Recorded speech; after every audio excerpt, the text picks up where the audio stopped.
Hi everyone, hi and welcome to this very special screening of the Outrun. My name's Melanie, pronouns she, her, and I'm the director of Reclaim the Frame, a UK-wide charity that champions women and marginalised gender filmmakers and builds audiences for them. Thank you so much for coming along and supporting this very special screening. And I'm so thrilled to be here with the film's writer and director, Nora Fingscheidt, and the film's star and producer, Saoirse Ronan.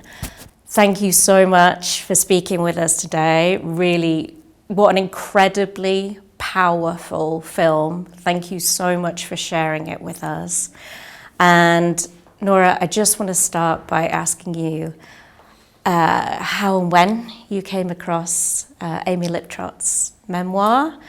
And I'd love to know how you felt upon reading it. I mean, it's such a stunningly kind of filmic book, and I wondered what compelled you to bring it to the big screen. So it came to me through an email from producer Sarah Brockler. She sent me Amy's book. At that point, Saoirse was already attached to star and produce the film. So I read the book. By that, it was during lockdown. I was living in LA in this massive city, feeling honestly a little bit lost over there. And it hit home with me quite a lot. You know, I had this longing to go back to Europe. I had this, fantasy about, wow, at the edge of the world, in the solitude. But it also was very honest and powerful. I thought it was a perfect role for Saoirse. It was it ticked a lot of boxes where you think this is a dream for a director to be sent something like that. At the same time, it was a bit daunting to know, oh wow, it comes with a massive responsibility to adapt somebody's real life story and the story of her family. But it was great that we would work so close together, all of us. Yeah, thank you.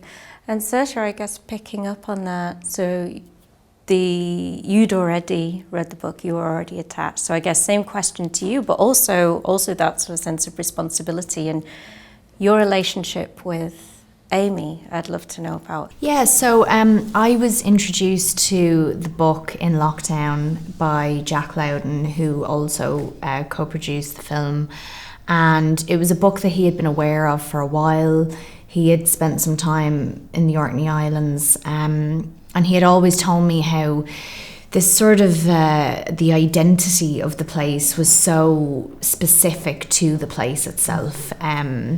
We learned when we were there that Orcadians don't class themselves as Scottish most of the time. They are from Orkney first and foremost.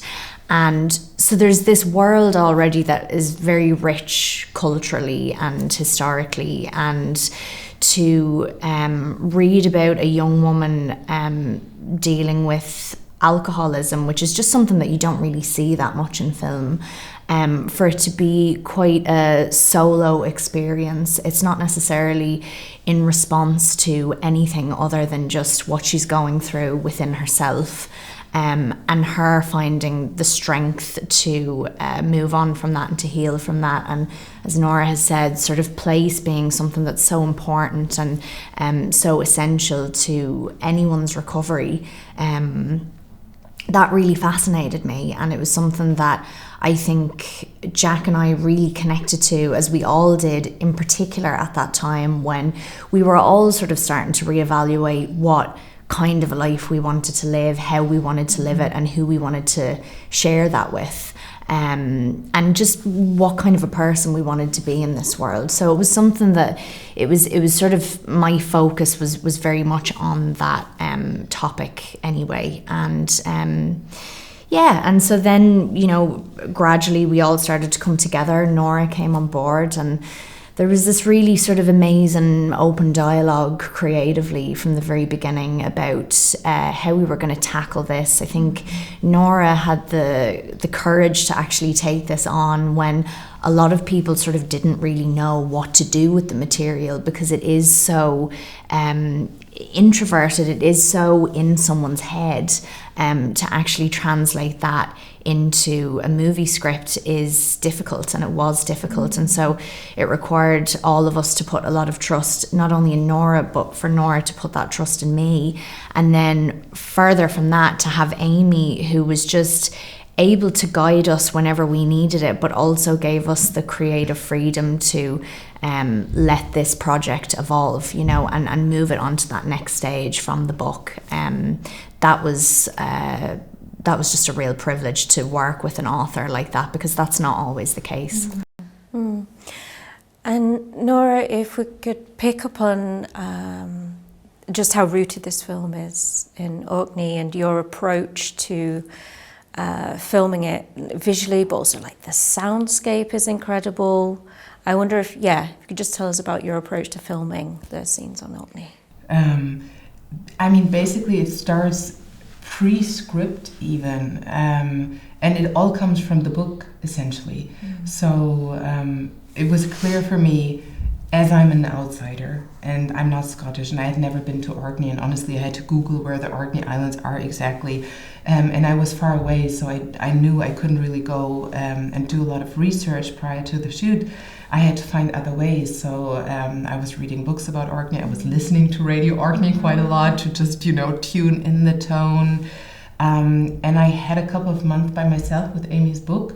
It was sort of an important process because it was so personal to her and familiar to everybody else, and for me it's even a different language, so I said, bear with me, give me 2-3 months, and then I went with the book and color-coded different sections and everything I thought that was important about London, Orkney, childhood, teenage times, but also folklore, scientific facts, and sound. Because she talks quite a lot about the sound and how, you know, the waves on Orkney sort of merge in her head with the traffic in London, you know, how the sirens are the seagulls. Yeah. And so I had those different colors, and then I put the ones that I thought are important for the film on different cards. And I had different card piles, and one card pile was white, and that was She had a lot of cards. There was a lot of cards. There's a lot of cards. It took me, I think, 3 days to just arrange them in an order and then create a beat sheet, and that was what I've sent around for the first time. That was sort of my proposal of how do we approach this book that felt quite unadaptable at first, because it's a collection of journal writing. You know, it started off as an internet blog. It really is so floaty and very non-linear. Yeah. And just on that as well, something that Amy has started to speak about, which I hadn't really heard her talk about before, was that when she goes to, I don't know if she had, when she goes to Pape, or maybe it was when she was on the mainland, and Amy herself, and she started to do the corncrake work. She did that on the mainland. You know, she spent this very intense, focused period of time every single night where she would go out and she would listen for the sound of the corncrake, which she would almost never hear. And so she had this idea of what this bird was supposed to sound like, and would have to listen so hard for it, and basically never heard it. But because she had to open herself up to the environment that she was in, an environment that she had grown up in, that she had sort of rejected in the way, you know, every young person does with where they grew up, suddenly she was allowing herself to hear the soundscape of the place, and that was doing something to her, and that was sort of transforming her also. So the way she speaks about sound, even in the book, it was just all there from the very beginning for us, I think. Yeah. And I'd love to go back to this point that you made about the trust that you had in each other. And, you know, the film obviously deals with some incredibly difficult topics, you know, alcoholism, but also mental health, bipolar, assault. And I'd love to know a bit about the kind of environment that you created on set, and I guess how you kind of built that trust, and with the people of Orkney who are also in the film, and just as a kind of wider team. I mean, I will say from an actor's perspective, that all came from Nora. I think you can see that Nora's an incredibly calm presence, and it's very hard to kind of move her out of that state. So she's always... I'm just hiding my inner panic. Yeah. It's just my... But you're doing a great job, and we all benefit from it. But she's incredibly calm and solid, and I think to have that as an anchor throughout was so necessary and essential for me, especially when we were doing scenes that were vulnerable, incredibly raw. I mean, I don't get it very often when I work, but the scene that we did with Papa in the kitchen where he's like pouring the wine down the sink, and I just completely turn into this sort of monstrous version of Rona. It was the closest I've come to sort of being quite overwhelmed by material that I was working with, which it usually doesn't really happen to me. And I will say, you know, I love working with men, I love working with women on set. I just like working with nice people.